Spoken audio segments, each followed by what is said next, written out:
अथ श्री दुर्गा सप्तशती प्रथमो अध्यायः। प्रथम चरित्र के ब्रह्मा ऋषि महाकाली देवता गायत्री छंद नंदा शक्ति रक्त दंतिका बीज अग्नि तत्व और ऋग्वेद स्वरूप हैं। श्री महाकाली देवता की प्रसन्नता के लिए प्रथम चरित्र के जप में विनियोग किया जाता है। भगवान विष्णु के सो जाने पर मधु और कैटभ को मारने के लिए कमल जन्मा ब्रह्मा जी ने जिनका स्तवन किया था, उन काली देवी का मैं सेवन करता हूँ। वे अपने 10 हाथों में खड्ग चक्र गदा बाण धनुष परिध शूल भुसुंडी मस्तक और शंख धारण करती हैं। उनके 3 नेत्र हैं। वे समस्त अंगों में दिव्य आभूषणों से विभूषित हैं। उनके शरीर की कांति नीलमणि के समान है तथा वे 10 मुख और 10 पैरों से युक्त हैं। मार्कंडेय जी बोले, सूर्य के पुत्र सावणी जो 8वें मनु कहे जाते हैं, उनकी उत्पत्ति की कथा विस्तार पूर्वक कहता हूँ, सुनो। सूर्य कुमार महाभाग सावणी भगवती महामाया के अनुग्रह से जिस प्रकार मनवंतर के स्वामी हुए, वही प्रसंग सुनाता हूँ। पूर्व काल की बात है। सरोचिस मनवंतर में सुरथ नाम के एक राजा थे, जो चैत्र वंश में उत्पन्न हुए थे। उनका समस्त भूमंडल पर अधिकार था। वे प्रजा का अपने औरस पुत्रों की भांति धर्मपूर्वक पालन करते थे। तो भी उस समय कोलादिवंशी नाम के क्षत्रिय उनके शत्रु हो गए। राजा सूरत की दंड नीति बड़ी प्रबल थी। उनका शत्रुओं के साथ संग्राम हुआ। यद्यपि कोलादिवंशी संख्या में कम थे, तो भी राजा सूरत युद्ध में उनसे परास्त हो गए। तब वे युद्ध भूमि से अपने नगर को लौट आए और केवल अपने देश के राजा होकर रहने लगे। समूची पृथ्वी से अब उनका अधिकार जाता रहा, किंतु अभी वहाँ भी उन प्रबल शत्रुओं ने उस समय महाभाग राजा सूरत पर आक्रमण कर दिया। राजा का बल क्षीण हो चला था, इसलिए उनके दुष्ट बलवान एवं दुरात्मा मंत्रियों ने वहाँ उनकी राजधानी में भी राजकीय सेना और खजाने को हथिया लिया। सूरत का प्रभुत्व नष्ट हो चुका था, इसलिए वे शिकार खेलने के बहाने घोड़े पर सवार हो वहाँ से अकेले ही एक घने जंगल में चले गए। वहाँ उन्होंने विप्रवर मेघा मुनि का आश्रम देखा, जहाँ कितने ही हिंसक जीव अपनी स्वाभाविक हिंसा वृत्ति छोड़कर परम शांत भाव से रहते थे। मुनि के बहुत से शिष्य उस वन की शोभा बढ़ा रहे थे।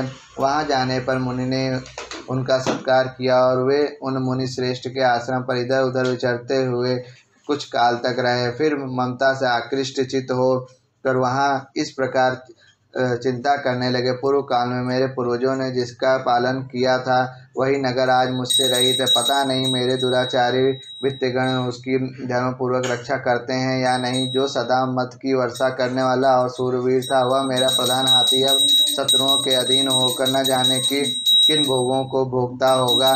जो लोग मेरी कृपा धन और भोजन पाने से सदा मेरे पीछे पीछे चलते थे, वे निश्चय ही अब दूसरे राजाओं का अनुसरण करते होंगे। उन अपव्ययी लोगों के द्वारा सदा खर्च होते रहने के कारण अत्यंत कष्ट से जमा किया हुआ मेरा वह खजाना खाली हो जाएगा। ये तथा और भी कई बातें राजा सूरत निरंतर सोचते रहते थे। एक दिन उन्होंने वहाँ विप्रवर मेघा के आश्रम के निकट एक वैश्य को देखा और उससे पूछा, भाई तुम कौन हो? यहाँ तुम्हारे आने का क्या कारण है? तुम क्यों शोकग्रस्त और अनमने से दिखाई देते हो? राजा सूरत का यह प्रेम पूर्वक कहा हुआ वचन सुनकर वैश्य ने विनीत भाव से उन्हें प्रणाम करके कहा। वैश्य बोला, राजन, मैं धनियों के कुल में उत्पन्न एक वैश्य हूँ। मेरा नाम समाधि है। मेरे दुष्ट स्त्री पुत्रों ने धन के लोभ में मुझे घर से बाहर निकाल दिया है। मैं इस समय धन, स्त्री और पुत्रों से वंचित हूँ। मेरे विश्वसनीय बंधुओं ने मेरा ही धन लेकर मुझे दूर कर दिया है, इसलिए दुखी होकर मैं वन में चला आया हूँ। यहाँ रहकर मैं इस बात को नहीं जानता कि मेरे पुत्रों की, स्त्री की और स्वजनों की कुशल है या नहीं। इस समय घर में वे कुशल से रहते हैं अथवा उन्हें कोई कष्ट है। वे मेरे पुत्र कैसे हैं? क्या वे सदाचारी हैं अथवा दुराचारी हो गए हैं? राजा ने पूछा, जिन लोभी स्त्री पुत्र आदि ने धन के कारण तुम्हें घर से निकाल दिया, उनके प्रति तुम्हारे चित्त में इतना स्नेह का बंधन क्यों है? वैश्य बोला, आप मेरे विषय में जैसी बात कहते हैं वह सब ठीक है, किंतु क्या करूं? मेरा मन निष्ठुरता नहीं धारण करता। जिन्होंने धन के लोभ में पड़कर पिता के प्रति स्नेह, पति के प्रति प्रेम तथा आत्मीय जन के प्रति अनुराग को तिलांजलि दे मुझे घर से निकाल दिया है, उन्हीं के प्रति मेरे हृदय में इतना स्नेह है। महामते, गुणहीन बंधुओं के प्रति भी जो मेरा चित्त इस प्रकार प्रेममग्न हो रहा है, यह क्या है? इस बात को मैं जानकर भी नहीं जान पाता। उनके लिए मैं लंबी सांसें ले रहा हूँ और मेरा हृदय अत्यंत दुखित हो रहा है। उन लोगों में प्रेम का सर्वथा अभाव है, तो भी उनके प्रति जो मेरा मन निष्ठुर नहीं हो पाता, इसके लिए क्या करूं? मार्कंडेय जी कहते हैं, ब्राह्मण तदंतर राजाओं में श्रेष्ठ सुरथ और वह समाधि नामक वैश्य दोनों साथ साथ मेघा मुनि की सेवा में उपस्थित हुए और उनके साथ यथा योग्य न्यायानुकूल विनय पूर्ण बर्ताव करके बैठे। तत्पश्चात वैश्य और राजा ने कुछ वार्तालाप आरंभ किया। राजा ने कहा, भगवान, मैं आपसे एक बात पूछना चाहता हूँ, उसे बताइए। मेरा चित्र अपने अधीन न होने के कारण वह बात मेरे मन को बहुत दुख देती है। जो राज्य मेरे हाथ से चला गया है उसमें और उसके संपूर्ण अंगों में मेरी ममता बनी हुई है। मुनिश्रेष्ठ, यह जानते हुए भी कि अब वह अब मेरा नहीं है, अज्ञान की भांति मुझे उसके लिए दुख होता है। यह क्या है? इधर यह वैसे भी घर से अपमानित होकर आया है, इसके पुत्र स्त्री और वित्तियों ने इसे छोड़ दिया है, सज्जनों ने भी इसका परित्याग कर दिया है, तो भी यह उनके प्रति अत्यंत हार्दिक स्नेह रखता है। इस प्रकार यह तथा मैं दोनों ही बहुत दुखी हैं। जिसमें प्रत्यक्ष दोष देखा गया है, उस विषय के लिए भी हमारे मन में ममता जनित आकर्षण पैदा हो रहा है। महाभाग, हम दोनों समझदार हैं, तो भी हमें जो मोह पैदा हुआ है यह क्या है? विवेक शून्य पुरुष की भांति मुझ में और इसमें भी यह मूर्खता प्रत्यक्ष दिखाई देती है। ऋषि बोले, महाभाग, विषय मार्ग का ज्ञान सब जीवों को है, इसी प्रकार विषय भी सबके लिए अलग अलग है। कुछ प्राणी दिन में नहीं देखते और दूसरे रात में नहीं देखते, तथा कुछ जीव ऐसे हैं जो दिन और रात में भी बराबर ही देखते हैं। यह ठीक है कि मनुष्य समझदार होते हैं, किंतु केवल वे ही ऐसे नहीं होते। पशु पक्षी और मृग आदि सभी प्राणी समझदार होते हैं। मनुष्यों की समझ भी वैसी ही होती है जैसे उन मृग और पक्षियों की होती है, तथा जैसी मनुष्यों की होती है वैसे ही उन मृग पक्षी आदि की होती है।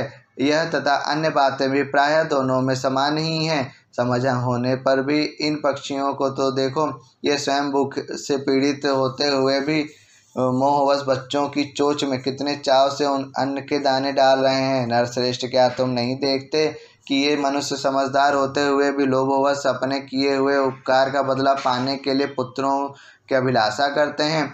यद्यपि उन सब में समझ की कमी नहीं है, तथापि वे संसार की स्थिति, जन्म मरण की परंपरा बनाए रखने वाले भगवती महामाया के प्रभाव द्वारा ममतामय भंवर से युक्त मोह के गहरे गर्त में गिराए गए हैं। इसलिए इसमें आश्चर्य नहीं करना चाहिए। जगदीश्वर भगवान विष्णु की योग निद्रा जो भगवती महामाया है, उन्हीं से यह जगत मोहित हो रहा है। वे भगवती महामाया देवी ज्ञानियों के भी चित्त को बलपूर्वक खींचकर मोह में डाल देती हैं। वे ही इस संपूर्ण चराचर जगत की सृष्टि करती हैं, तथा वही प्रसन्न होने पर मनुष्यों को मुक्ति के लिए वरदान देती हैं। वही पराविद्या, संसार बंधन और मोक्ष की हेतुभूता सनातनी देवी तथा संपूर्ण ईश्वरों की भी अधीश्वरी हैं। राजा ने पूछा, भगवान, जिन्हें आप महामाया कहते हैं, वे देवी कौन है? ब्राह्मण, उनका आविर्भाव कैसे हुआ तथा उनके चरित्र कौन कौन से हैं? ब्रह्मवेताओं में श्रेष्ठ महर्षि, उन देवी का जैसा प्रभाव हो, जैसा स्वरूप हो और जिस प्रकार प्रादुर्भाव हुआ हो, वह सब मैं आपके मुख से सुनना चाहता हूँ। ऋषि बोले, राजन, वास्तव में तो ये देवी नित्य स्वरूपा ही हैं। संपूर्ण जगत उन्हीं का रूप है तथा उन्होंने समस्त विश्व को व्याप्त कर रखा है, तथापि उनका प्राकट्य अनेक प्रकार से होता है। वह मुझसे सुनो। यद्यपि वे नित्य और अजन्मा हैं, तथापि जब देवताओं का कार्य सिद्ध करने के लिए प्रकट होती हैं, उस समय लोक में उत्पन्न हुई कहलाती हैं। कल्प के अंत में जब संपूर्ण जगत एकावर्ण में निमग्न हो रहा था और सबके प्रभु भगवान विष्णु शेषनाग की शया बिछाकर योग निद्रा का आश्रय ले सो रहे थे, उस समय उनके कानों के मैल से दो भयंकर असुर उत्पन्न हुए, जो मधु और कैटभ के नाम से विख्यात थे। वे दोनों ब्रह्मा जी का वध करने को तैयार हो गए। भगवान विष्णु के नाभि कमल में विराजमान प्रजापति ब्रह्मा जी ने जब उन दोनों भयानक असुरों को अपने पास आया और भगवान को सोया हुआ देखा, तब एकाग्रचित होकर उन्होंने भगवान विष्णु को जगाने के लिए उनके नेत्रों में निवास करने वाली योग निद्रा का स्तवन आरंभ किया, जो इस विश्व की अधीश्वरी, जगत को धारण करने वाली, संसार का पालन और संहार करने वाली तथा तेज स्वरूप भगवान विष्णु की अनुपम शक्ति हैं। उन्हीं भगवती निद्रा देवी की भगवान ब्रह्मा स्तुति करने लगे। ब्रह्मा जी ने कहा, देवी तुम्ही स्वाहा, तुम्ही स्वधा और तुम्ही वष्टकार हो। स्वर भी तुम्हारे ही स्वरूप हैं। तुम्ही जीवनदायिनी सुधा हो। नित्य अक्षर प्रणव में आकार, उकार, मकार इन तीनों मात्राओं के रूप में तुम्ही स्थित हो तथा इन तीन मात्राओं के अतिरिक्त जो बिंदु रूपा नित्य अर्धमात्रा हैं, जिनका विशेष रूप से उच्चारण नहीं किया जा सकता, वह भी तुम्ही हो। देवी तुम्ही संध्या, सावित्री तथा परम जननी हो। देवी तुम्ही इस विश्व ब्रह्मांड को धारण करती हो। तुमसे ही इस जगत की सृष्टि होती है, तुम्ही से इसका पालन होता है और सदा तुम्ही कल्प के अंत में सबको अपना ग्रास बना लेती हो। जगन्मयी देवी, इस जगत की उत्पत्ति के समय तुम सृष्टि रूपा हो, पालन काल में स्थित रूपा हो तथा कल्पांत के समय संहार रूप धारण करने वाली हो। तुम्ही महाविद्या, महामाया, महामेघा, महास्मृति, महामोह रूपा महादेवी और महासुरी हो। तुम ही तीनों गुणों को उत्पन्न करने वाली सबकी प्रकृति हो। भयंकर कालरात्रि, महारात्रि और मोहरात्रि भी तुम्ही हो। तुम्ही श्री, तुम्ही ईश्वरी, तुम्ही ही और तुम्ही बोध स्वरूपा बुद्धि हो। लज्जा, पुष्टि, तुष्टि, शांति और क्षमा भी तुम्ही हो। तुम खड्गधारिणी, शूलधारिणी, घोर रूपा तथा गदा, चक्र, शंख और धनुष धारण करने वाली हो। बाण, भुसुंडी और परिध ये भी तुम्हारे अस्त्र हैं। तुम सौम्य और सौम्यंतर हो। इतना ही नहीं, जितने भी सौम्य एवं सुंदर पदार्थ हैं, उन सब की अपेक्षा तुम अत्यधिक सुंदरी हो। पर और अपर सबसे परे रहने वाली परमेश्वरी तुम्ही हो। सर्वस्वरूपे देवी तुम्ही, कहीं भी सत असत रूप जो कुछ वस्तुएं हैं और उन सब की जो शक्ति है वह तुम्ही हो। ऐसी अवस्था में तुम्हारी स्तुति क्या हो सकती है? जो इस जगत के सृष्टि, पालन और संहार करते हैं, उन भगवान को भी जब तुमने निद्रा के अधीन कर दिया है, तब तुम्हारी स्तुति करने में यहाँ कौन समर्थ हो सकता है? मुझको, भगवान शंकर को तथा भगवान विष्णु को भी तुमने ही शरीर धारण कराया है, अतः तुम्हारी स्तुति करने की शक्ति किसमें है? देवी, तुम तो अपने इस उदार प्रभाव से ही प्रशंसित हो। ये जो दोनों दुर्धर असुर मधु और कैटभ हैं, इनको मोह में डाल दो और जगदीश्वर भगवान विष्णु को शीघ्र ही जगा दो। साथ ही इनके भीतर इन दोनों महान असुरों को मार डालने की बुद्धि उत्पन्न कर दो। ऋषि कहते हैं, राजन, जब ब्रह्मा जी ने वहाँ मधु और कैटभ को मारने के उद्देश्य से भगवान विष्णु को जगाने के लिए तमोगुण की अधिष्ठात्री देवी योग निद्रा की इस प्रकार स्तुति की, तब वे भगवान के नेत्र, मुख, नासिका, बाहु, हृदय और वक्ष स्थल से निकलकर अव्यक्त जन्मा ब्रह्मा जी की दृष्टि के समक्ष खड़ी हो गई। योग निद्रा से मुक्त होने पर जगत के स्वामी भगवान जनार्दन उस एकावर्ण के जल में शेषनाग की शैया से जाग उठे। फिर उन्होंने उन दोनों असुरों को देखा। वे दुरात्मा मधु और कैटभ अत्यंत बलवान तथा पराक्रमी थे और क्रोध से लाल आंखें किए ब्रह्मा जी को खा जाने के लिए उद्योग कर रहे थे। तब भगवान श्री हरि ने उठकर उन दोनों के साथ 5000 वर्षों तक केवल बाहु युद्ध किया। वे दोनों भी अत्यंत बल के कारण उन्मत्त हो रहे थे। इधर महामाया ने भी उन्हें मोह में डाल रखा था, इसलिए वे भगवान विष्णु से कहने लगे, अब हम तुम्हारी वीरता से संतुष्ट हैं, तुम हम लोगों से कोई वर मांगो। श्री भगवान बोले, यदि तुम दोनों मुझ पर प्रसन्न हो तो अब मेरे हाथ से मारे जाओ, बस इतना सा ही मैंने वर मांगा है, यहाँ दूसरे किसी वर से क्या लेना है।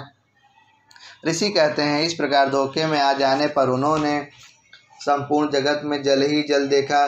तब कमल नयन भगवान से कहा, जहाँ पृथ्वी जल में डूबी हुई न हो, जहाँ सूखा स्थान हो, वहीं हमारा वध करो। ऋषि कहते हैं, तब तथास्तु कहकर शंख, चक्र और गदा धारण करने वाले भगवान ने उन दोनों के मस्तक अपनी जांघ पर रखकर चक्र से काट डाले। इस प्रकार ये देवी महामाया ब्रह्मा जी की स्तुति करने पर स्वयं प्रकट हुई थी। अब पुनः तुमसे उनके प्रभाव का वर्णन करता हूँ, सुनो। इस प्रकार श्री मार्कंडेय पुराण में सावर्णिक मन्वंतरी की कथा के अंतर्गत देवी महात्म्य में मधु कैटभ वध नामक पहला अध्याय पूरा हुआ। जय देवी माई की।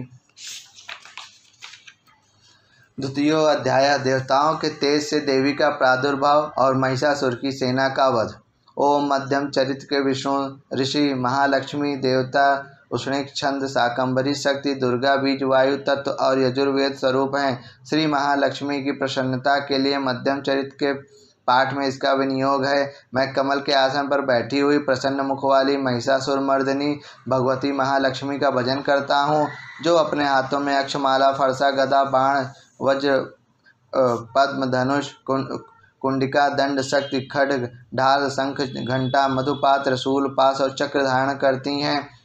ऋषि कहते हैं, पूर्व काल में देवताओं और असुरों में पूरे 100 वर्षों तक घोर संग्राम हुआ था। उसमें असुरों का स्वामी महिषासुर था और देवताओं के नायक इंद्र थे। उस युद्ध में देवताओं की सेना महाबली असुरों से परास्त हो गई। संपूर्ण देवताओं को जीतकर महिषासुर इंद्र बन बैठा। तब पराजित देवता प्रजापति ब्रह्मा जी को आगे करके उस स्थान पर गए जहाँ भगवान शंकर और विष्णु विराजमान थे। देवताओं ने महिषासुर के पराक्रम तथा अपनी पराजय का यथावत वृत्तांत उन दोनों देवेश्वरों से विस्तार पूर्वक कह सुनाया। वे बोले, भगवान महिषासुर सूर्य इंद्र अग्निवायु चंद्रमा यम वरुण तथा अन्य देवताओं के भी अधिकार छीनकर स्वयं ही सबका अधिष्ठाता बना बैठा है। उस दुरात्मा महिष ने समस्त देवताओं को स्वर्ग से निकाल दिया है। अब मनुष्यों की बात पृथ्वी पर विचरते हैं। दैत्यों की यह सारी करतूत हमने आप लोगों से कह सुनाई।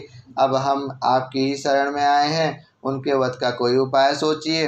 इस प्रकार देवताओं के वचन सुनकर भगवान विष्णु और शिव ने दैत्यों पर बड़ा क्रोध किया। उनकी भौहें तन गई और मुंह टेढ़ा हो गया। तब अत्यंत कोप में भरे हुए चक्रपाणी श्री विष्णु के मुख से एक महान तेज प्रकट हुआ। इसी प्रकार ब्रह्मा शंकर तथा इंद्र आदि अन्य देवताओं के शरीर से भी बड़ा भारी तेज निकला। वह सब मिलकर एक हो गया। महान तेज का वह पुंज ज्वाज्वल्यमान पर्वत सा जान पड़ा। देवताओं ने देखा, वहाँ उसकी ज्वालाएं संपूर्ण दिशाओं में व्याप्त हो रही थी। संपूर्ण देवताओं के शरीर से प्रकट हुए उस तेज की कहीं तुलना नहीं थी। एकत्रित होने पर वह एक नारी के रूप में परिणित हो गया और अपने प्रकाश से तीनों लोकों में व्याप्त जान पड़ा। भगवान शंकर का जो तेज था उससे उस देवी का मुख प्रकट हुआ। यमराज के तेज से उसके सिर में बाल निकल आए। श्री विष्णु भगवान के तेज से उसकी भुजाएं उत्पन्न हुई। चंद्रमा के तेज से दोनों स्तनों का और इंद्र के तेज से मध्य भाग कटि प्रदेश का प्रादुर्भाव हुआ। वरुण के तेज से जंघा और पिंडली तथा पृथ्वी के तेज से नितंब भाग प्रकट हुआ। ब्रह्मा के तेज से दोनों चरण और सूर्य के तेज से उसकी अंगुलियां हुई। वसुओं के तेज से हाथों की अंगुलियां और कुबेर के तेज से नासिका प्रकट हुई। उस देवी के दांत प्रजापति के तेज से और तीनों नेत्र अग्नि के तेज से प्रकट हुए थे। उसकी भौहें संध्या के और कान वायु के तेज से उत्पन्न हुए थे। इसी प्रकार अन्य देवताओं के तेज से भी उस कल्याणमयी देवी का आविर्भाव हुआ। तदंतर समस्त देवताओं के तेज पुंज से प्रकट हुई देवी को देखकर महिषासुर के सताए हुए देवता बहुत प्रसन्न हुए। पिनाकधारी भगवान शंकर ने अपने शूल से एक शूल निकाल कर उन्हें दिया। फिर भगवान विष्णु ने भी अपने चक्र से चक्र उत्पन्न करके भगवती को अर्पण किया। वरुण ने भी शंख भेंट किया। अग्नि ने उन्हें शक्ति दी और वायु ने धनुष तथा बाण से भरे हुए 2 तरकस प्रदान किए।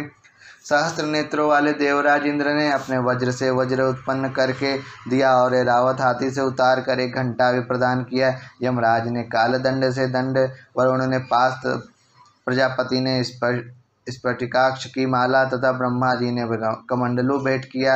सूर्य ने देवी के समस्त रोमकूपों में अपनी किरणों का तेज भर दिया।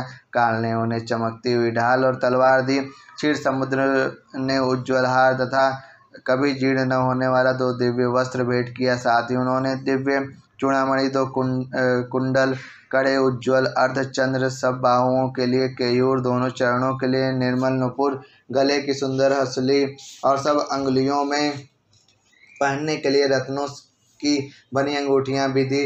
विश्वकर्मा ने उन्हें अत्यंत निर्मल फरसा भेंट किया। साथ ही अनेक प्रकार के अस्त्र और अभेद कवच दिए।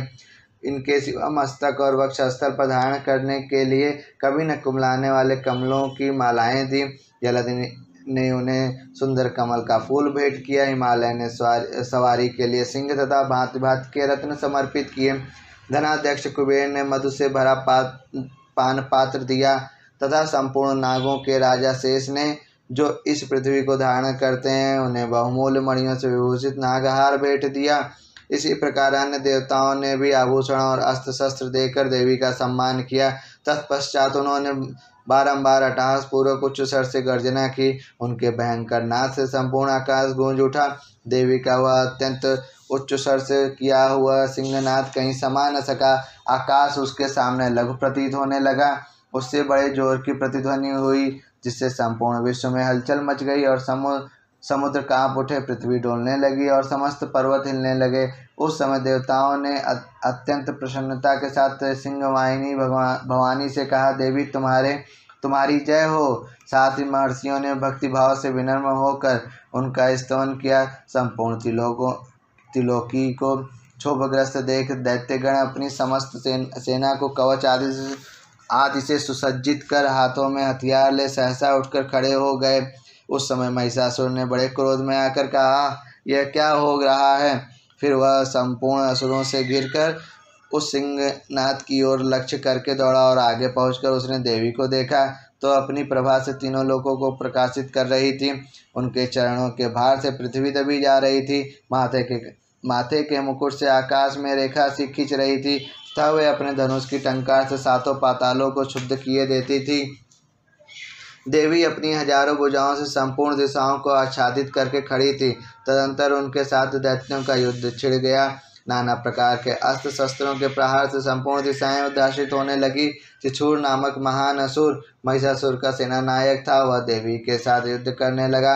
अन्य दैत्यों की चतुरंगिणी सेना साथ लेकर चामर भी लड़ने लगा। 60,000 रथियों के साथ आकर उद्दंग नामक महादैत्य लोहा लिया। 1 करोड़ रथियों को साथ लेकर महाहनु नामक दैत्य युद्ध करने लगा, जिसके रोएं तलवार के समान तीखे थे। वह असिलोमा नामक महादैत्य 5 करोड़ रथी सैनिकों सहित युद्ध में आ डटा। 60 लाख रथियों से घिरा हुआ बाशकल नामक दैत्य भी उस युद्ध भूमि में लड़ने लगा। परिवारित नामक राक्षस हाथी सवार और घुड़सवारों के अनेक दलों तथा 1 करोड़ रथियों की सेना लेकर युद्ध करने लगा। बिटाल नामक दैत्य 5 अरब रथियों से घिरकर लोहा लेने लगा। इनके अतिरिक्त और भी हजारों महादैत्य रथ, हाथी और घोड़ों की सेना साथ लेकर वहां देवी के साथ युद्ध करने लगे। स्वयं महिषासुर उस रणभूमि में कोटि कोटि सहस्त्र रथ, हाथी और घोड़ों की सेना से घिरा हुआ खड़ा था। वे दैत्य देवी के साथ तोमर, बिंदीपाल, शक्ति, मूसल, खड्ग, परश और पटिश आदि अस्त्र शस्त्रों का प्रहार करते हुए युद्ध कर रहे थे। तब कुछ दैत्यों ने उन पर शक्ति का प्रहार किया, कुछ लोगों ने पास फेंके तथा कुछ दूसरे दैत्यों ने खड्ग प्रहार करके देवी को मार डालने का उद्योग किया। देवी ने भी क्रोध में भरकर खेल खेल में ही अपने अस्त्र शस्त्रों की वर्षा करके दैत्यों के वे समस्त अस्त्र शस्त्र काट डाले। उनके मुख पर परिश्रम या थकावट का रंच मात्र भी चिन्ह नहीं था। देवता और ऋषि उनकी स्तुति करते थे और वे भगवती परमेश्वरी दैत्यों के शरीरों पर अस्त्र शस्त्रों की वर्षा करती रही। देवी का वाहन सिंह भी क्रोध में भरकर गर्दन के बालों को हिलाता हुआ असुरों की सेना में इस प्रकार विचरने लगा, मानो वनों में दावानल फैल रहा हो। रणभूमि में दैत्यों के साथ युद्ध करती हुई अंबिका देवी ने जितने निश्वास छोड़े, वे सभी तत्काल सैकड़ों हजारों गणों के रूप में प्रकट हो गए और परशु, भिंदीपाल, खड्ग तथा पटिश आदि अस्त्रों द्वारा असुरों का सामना करने लगे। देवी का शक्ति से बड़े हुए वे गण असुरों का नाश करते हुए नगाड़ा और शंख आदि बाजे बजाने लगे। उस संग्राम महोत्सव में कितने ही गण मृदंग बजा रहे थे। तदंतर देवी ने त्रिशूल से, गदा से, शक्ति की वर्षा से और खड्ग आदि से सैकड़ों महादैत्यों का संहार कर डाला। कितनों को घंटे के भयंकर नाद से मूर्छित करके मार गिराया। बहुतेरे दैत्यों को पास से बांधकर धरती पर घसीटा। कितने ही दैत्य उनकी तीखी तलवार की मार से 2-2 टुकड़े हो गए। कितने ही गदा की चोट से घायल हो धरती पर सो गए। कितने ही मूसल की मार से अत्यंत आहत होकर रक्त वमन करने लगे। कुछ दैत्य शूल से छाती फट जाने के कारण पृथ्वी पर ढेर हो गए। उस रणांगण में बाण समूहों की वृष्टि से कितने ही असुरों की कमर टूट गई। बाज की तरह झपटने वाले देवपिंडक दैत्यगण अपने प्राणों से हाथ धोने लगे। किन्हीं की बाहें छिन्न हो गई, कितनों की गर्दनें कट गई। कितने ही दैत्यों के मस्तक कट कट कर गिरने लगे।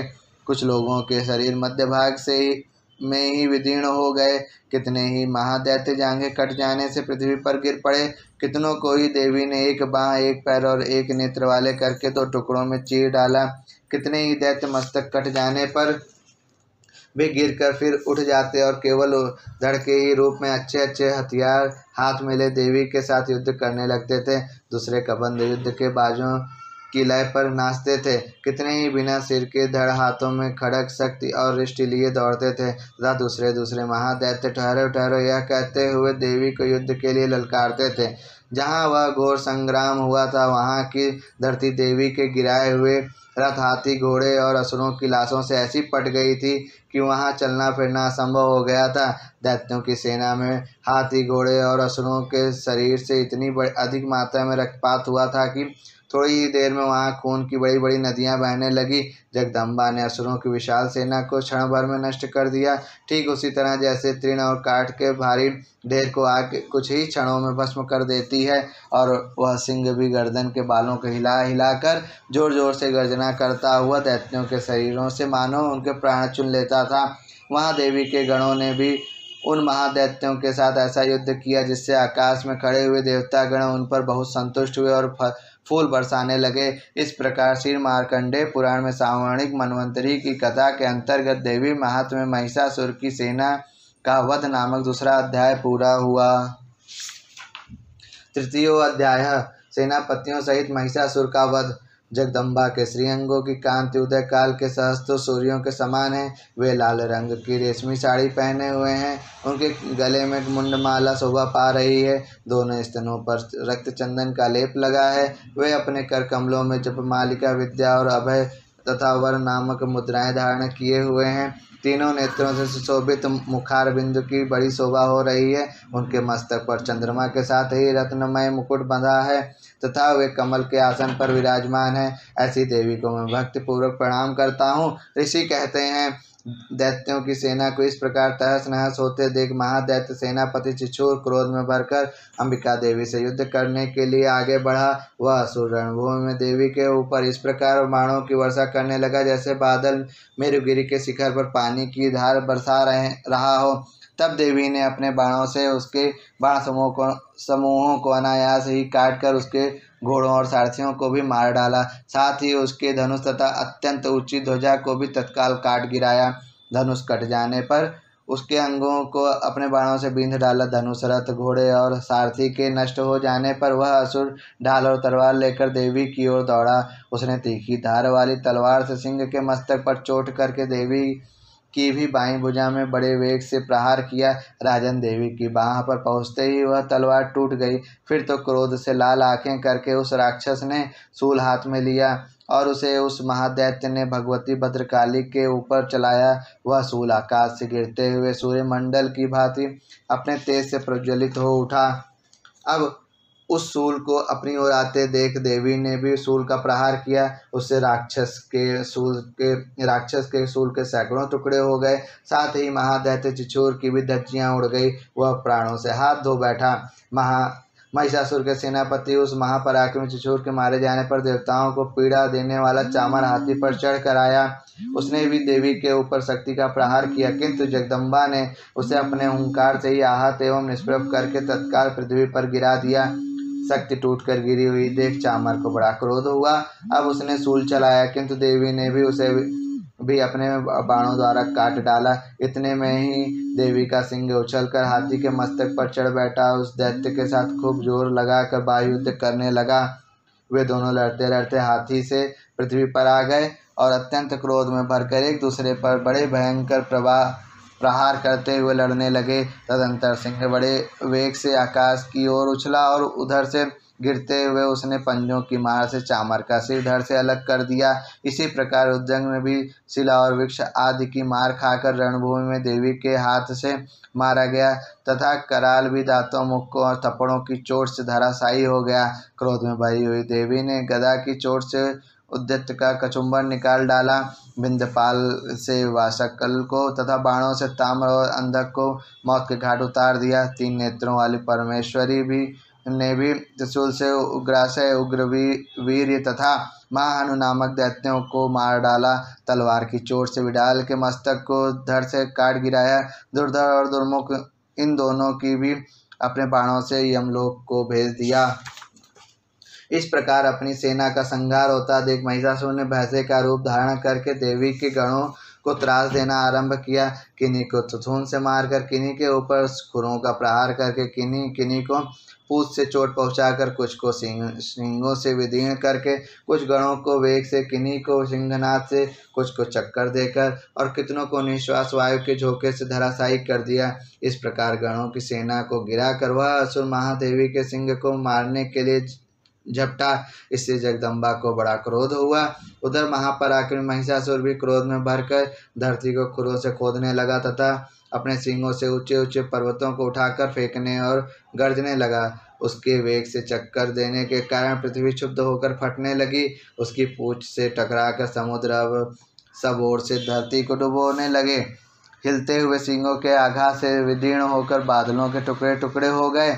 उसके श्वास की प्रचंड वायु के वेग से उड़े हुए सैकड़ों पर्वत आकाश से गिरने लगे। इस प्रकार क्रोध में भरे हुए उस महादैत्य को अपनी ओर आते देख चंडिका ने उसका वध करने के लिए महान क्रोध किया। उन्होंने पांस फेंककर उस महान असुर को बांध लिया। उस महासंग्राम में बंध जाने पर उसने भैंसे का रूप त्याग दिया और तत्काल सिंह के रूप में वह प्रकट हो गया। उस अवस्था में जगदम्बा ज्यों ही उसका मस्तक काटने के लिए उद्यत हुई, त्यों ही वह खड्गधारी पुरुष के रूप में दिखाई देने लगा। तब देवी ने तुरंत ही बाणों की वर्षा करके ढाल और तलवार के साथ उस पुरुष को भी बींध डाला। इतने में ही वह महान गजराज के रूप में परिणित हो गया तथा अपनी सूंड से देवी के विशाल सिंह को खींचने और गर्जने लगा। खींचते समय देवी ने तलवार से उसकी सूंड काट डाली। तब उस महादैत्य ने पुनः भैंसे का शरीर धारण कर लिया और पहले की भांति चराचर प्राणियों सहित तीनों लोकों को व्याकुल करने लगा। तब क्रोध में भरी हुई जगन माता चंडिका बारंबार उत्तम मधु का पान करने और लाल आंखें करके हंसने लगी। उधर वह बल और पराक्रम के मत से उन्मत्त हुआ राक्षस गर्जने लगा और अपने सींगों से चंडी के ऊपर पर्वतों को फेंकने लगा। उस समय देवी अपनी बाणों के समूहों से उसके फेंके हुए पर्वतों को चूर्ण करती हुई बोली। बोलते समय उनका मुख मधु के मत से लाल हो रहा था और वाणी लड़खड़ा रही थी। देवी ने कहा, ओ मूढ़, मैं जब तक मधु पीती हूँ तब तक तू क्षण भर के लिए खूब गर्ज ले। मेरे हाथ से यही तेरी मृत्यु हो जाने पर अब शीघ्र ही देवता भी गर्जना करेंगे। ऋषि कहते हैं, यूँ कहकर देवी उछली और उस महादैत्य के ऊपर चढ़ गई। फिर अपने पैर से उसे दबाकर उन्होंने शूल से उसके कंठ में आघात किया। उनके पैर से दबाव होने पर भी महिषासुर अपने मुख से दूसरे रूप में बाहर होने लगा। अभी आधे शरीर से ही वह बाहर निकलने पाया था कि देवी ने अपने प्रभाव से उसे रोक दिया। आधा निकला होने पर भी उस महादैत्य देवी से युद्ध करने लगा। तब देवी ने बहुत बड़ी तलवार से उसका मस्तक काट गिराया। फिर तो हाहाकार करती हुई दैत्यों की सारी सेना भाग गई तथा संपूर्ण देवता अत्यंत प्रसन्न हो गए। देवताओं ने दिव्य महर्षियों के साथ दुर्गा देवी का स्तवन किया। गंधर्वराज ने गाने लगे तथा अप्सराएं नृत्य करने लगी। इस प्रकार से मार्कंडेय पुराण में सावर्णिक मन्वंतरी की कथा के अंतर्गत देवी महात्म्य महिषासुर वध नामक तीसरा अध्याय पूरा हुआ। चतुर्थो अध्याय है इंद्रादि देवताओं द्वारा देवी की स्तुति। सिद्धि की इच्छा रखने वाले पुरुष जिनकी सेवा करते हैं तथा देवता जिन्हें सब ओर से घेरे रहते हैं, उन जया नाम वाली दुर्गा देवी का ध्यान करें। उनके श्री अंगों की आभा काले मेघ के समान श्याम है। वे अपने कटाक्षों से शत्रु समूह को भय प्रदान करती हैं। उनके मस्तक पर आबद्ध चंद्रमा की रेखा शोभा पाती है। वे अपने हाथों में शंख, चक्र, कृपाण और त्रिशूल धारण करती हैं। उनके 3 नेत्र हैं। वे सिंह के कंधे पर चढ़ी हुई हैं और अपने तेज से तीनों लोकों को परिपूर्ण कर रही हैं। ऋषि कहते हैं, अत्यंत पराक्रमी दुरात्मा महिषासुर तथा उसकी दैत्य सेना के देवी के हाथ से मारे जाने पर इंद्र आदि देवता प्रणाम के लिए गर्दन तथा कंधे झुकाकर उन भगवती दुर्गा का उत्तम वचनों द्वारा स्तवन करने लगे। उस समय उनके सुंदर अंगों में अत्यंत हर्ष के कारण रोमांच हो आया था। देवता बोले, संपूर्ण देवताओं की शक्ति का समुदाय ही जिनका स्वरूप है तथा जिन देवी ने अपनी शक्ति से संपूर्ण जगत को व्याप्त कर रखा है, समस्त देवताओं और महर्षियों की पूजनीय उन जगदम्बा को हम भक्ति पूर्वक नमस्कार करते हैं। वे हम लोगों का कल्याण करें। जिनके अनुपम प्रभाव और बल का वर्णन करने में भगवान शेषनाग, ब्रह्मा जी तथा महादेव जी भी समर्थ नहीं हैं। वे भगवती चंडिका संपूर्ण जगत का पालन एवं अशुभ भय का नाश करने का विचार करें। जो पुण्य आत्माओं के घरों में स्वयं ही लक्ष्मी रूप से पापियों के यहाँ दरिद्रता रूप से शुद्ध अंतःकरण वाले पुरुषों के हृदय में, बुद्धि रूप से सत्पुरुषों में श्रद्धा रूप से तथा कुलीन मनुष्यों में लज्जा रूप से निवास करती हैं, उन आप भगवती दुर्गा को हम नमस्कार करते हैं। देवी आप संपूर्ण विश्व का पालन कीजिए। देवी आपके इस अचिंत्य रूप का असुरों का नाश करने वाले भारी पराक्रम का तथा समस्त देवताओं और दैत्यों के समक्ष युद्ध में प्रकट किए हुए आपके अद्भुत चरित्र का हम किस प्रकार वर्णन करें। आप संपूर्ण जगत की उत्पत्ति में कारण हैं। आप में सत्वगुण, रजोगुण और तमोगुण ये तीनों गुण मौजूद हैं, तो भी दोषियों के साथ आपका संसर्ग नहीं जान पड़ता।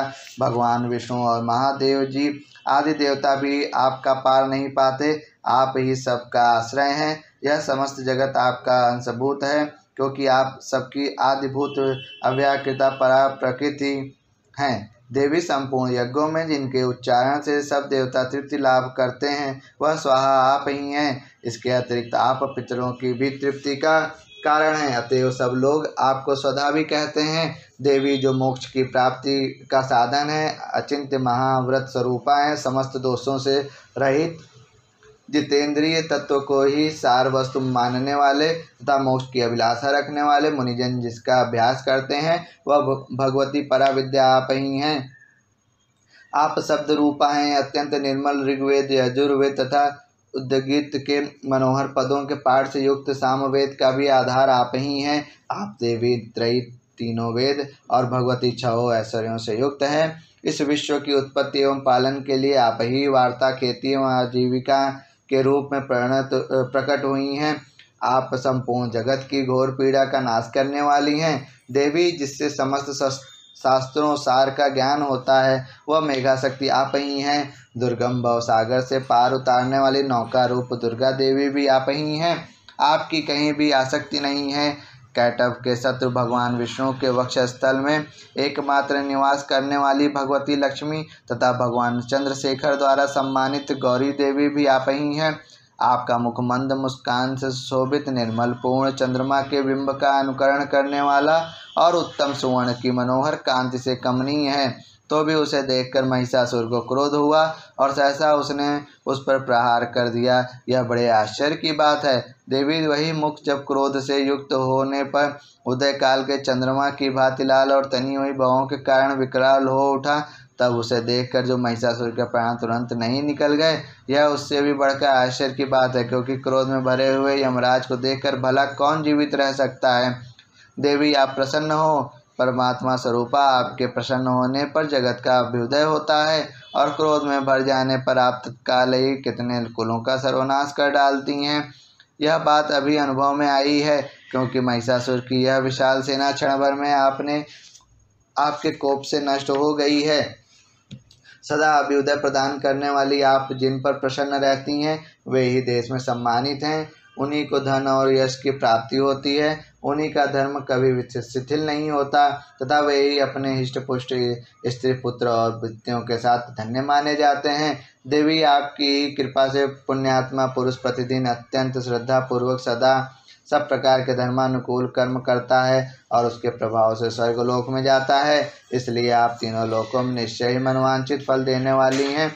माँ दुर्गे आप स्मरण करने पर सब प्राणियों का भय हर लेती हैं और स्वस्थ पुरुषों द्वारा चिंतन करने पर उन्हें परम कल्याणमय बुद्धि प्रदान करती हैं। दुख, दरिद्रता और भय हरने वाली देवी आपके सिवा दूसरी कौन है, जिसका चित्त सबका उपकार करने के लिए सदा ही दयार्द्र रहता हो।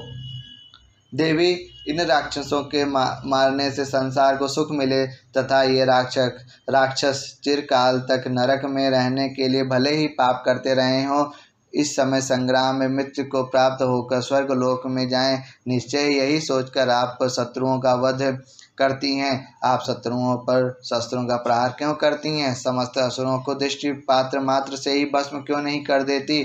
इसमें एक रहस्य है। ये शत्रु भी हमारे शस्त्रों से पवित्र होकर उत्तम लोकों में जाएं। इस प्रकार उनके प्रति भी आपका विचार अत्यंत उत्तम रहता है। खड्ग के तेज पुंज की भयंकर दीप्ति से तथा आपके त्रिशूल के अग्रभाग की घनीभूत प्रभा से चौंधिया कर जो असुरों की आंखें फूट नहीं गई, उसमें कारण यही था कि वे मनोहर रश्मियों से युक्त चंद्रमा के समान आनंद प्रदान करने वाले आपके इस सुंदर मुख का दर्शन करते थे। देवी, आपका शील दुराचारियों के बुरे बर्ताव को दूर करने वाला है। साथ ही यह रूप ऐसा है जो कभी चिंतन में भी नहीं आ सकता और जिसकी कभी दूसरों से तुलना भी नहीं हो सकती, तथा आपका बल और पराक्रम तो उन दैत्यों का भी नाश करने वाला है जो कभी देवताओं के पराक्रम को भी नष्ट कर चुके थे। इस प्रकार आपने शत्रुओं पर भी अपनी दया ही प्रकट की है। वरदायिनी देवी, आपके इस पराक्रम की किसके साथ तुलना हो सकती है, तथा शत्रुओं को भय देने वाला एवं अत्यंत मनोहर ऐसा रूप भी आपके सिवा और कहाँ है। हृदय में कृपा और युद्ध में निष्ठुरता, ये दोनों बातें तीनों लोकों के भीतर केवल आप में ही देखी गई हैं। माता, आपने शत्रुओं का नाश करके इस समस्त त्रिलोकों की रक्षा की है। उन शस्त्रों को भी युद्ध भूमि में मारकर स्वर्गलोक में पहुंचाया है तथा उन्मत्त दैत्यों से प्राप्त होने वाले हम लोगों के भय को भी दूर कर दिया है। आपको हमारा नमस्कार है।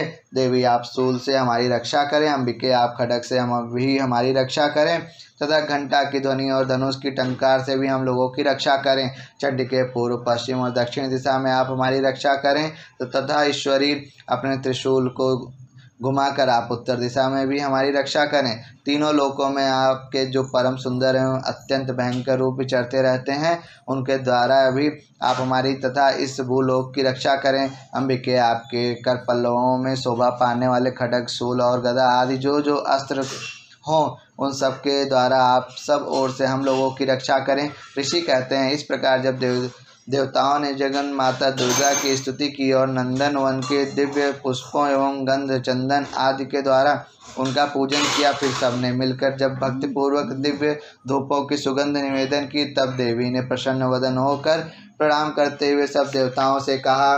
देवी बोली, देवताओं, तुम सब लोग मुझसे जिस वस्तु की अभिलाषा रखते हो उसे मांगो। देवता बोले, भगवती ने हमारी सब इच्छा पूर्ण कर दी, अब कुछ भी बाकी नहीं है, क्योंकि हमारा यह शत्रु महिषासुर मारा गया। महेश्वरी, इतने पर भी यदि आप हमें और वर देना चाहती हैं तो हम जब जब आपका स्मरण करें तब तब आप दर्शन देकर हम लोगों के महान संकट दूर कर दिया करें तथा प्रसन्न मुखी अंबिके, जो मनुष्य इन स्त्रोतों द्वारा आपकी स्तुति करे, उसे वित्त संबंधी और वैभव देने के साथ ही उसकी धन और स्त्री आदि संपत्ति को भी बढ़ाने के लिए आप सदा हम पर प्रसन्न रहें। ऋषि कहते हैं, राजन, देवताओं ने जब अपने तथा जगत के कल्याण के लिए भद्रकाली देवी को इस प्रकार प्रसन्न किया, तब वे तथास्तु कहकर वहीं अंतर्ध्यान हो गई। भोपाल, इस प्रकार पूर्व काल में तीनों लोकों का हित चाहने वाली देवी जिस प्रकार देवताओं के शरीर से प्रकट हुई थी, वह सब कथा मैंने कह सुनाई। अब पुनः देवताओं का उपकार करने वाली वे देवी दुष्ट दैत्यों तथा शुंभ निशुंभ का वध करने एवं सब लोगों की रक्षा करने के लिए गौरी देवी के शरीर से जिस प्रकार प्रकट हुई थी, वह सब प्रसंग मेरे मुँह से सुनो। मैं उसका तुमसे यथावत वर्णन करता हूँ। इस प्रकार श्री मार्कंडेय पुराण में सावर्णिक मन्वंतरी की कथा के अंतर्गत देवी महात्म्य सकादि स्तुति नामक चौथा अध्याय पूरा हुआ। जय देवी माई की।